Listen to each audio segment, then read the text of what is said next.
তো আজকেও রান্না কমপ্লিট হয়ে গেছে, এখন নিয়ে বেরাবো। তো আজকে ওই যে ডাল তো সঙ্গে থাকবেই, আর কটা পটল ভেজে নিয়েছি। এগুলো একটু ছোট ছোট পটল, তো দেখতে একটু ছোট ছোট লাগছে। তো যাই হোক, পটল ভেজে নিয়েছি। আর এই যে পনিরের তরকারি করেছি। আর আজকে দিব ওল সিদ্ধ। ওলটা তেল তেল দিয়ে রেখেছি, এই যে শুকনো লঙ্কা দিয়ে আর লেবু দিয়ে মেখে দেবো সুন্দর করে। আর এই করেছি যে পনির। তো পনির করেছি আজকে, একটা ম্যাম দিয়েছে খাবারটা।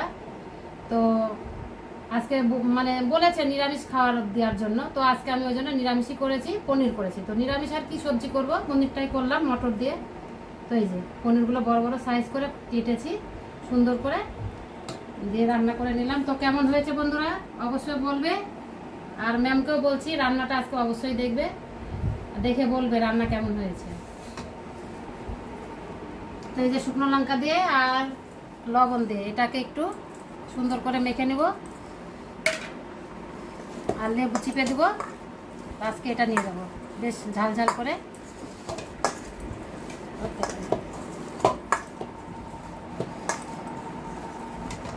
তো সকাল থেকে আজকে রান্না হচ্ছে, কিন্তু রোদের জন্য আজকে শরীরটা খুব খারাপ করছে। মানে রোদ, প্রচণ্ড রোদ উঠে গেছে, গরম, আবার বৃষ্টি ঢালবে হয়তো, জানি না।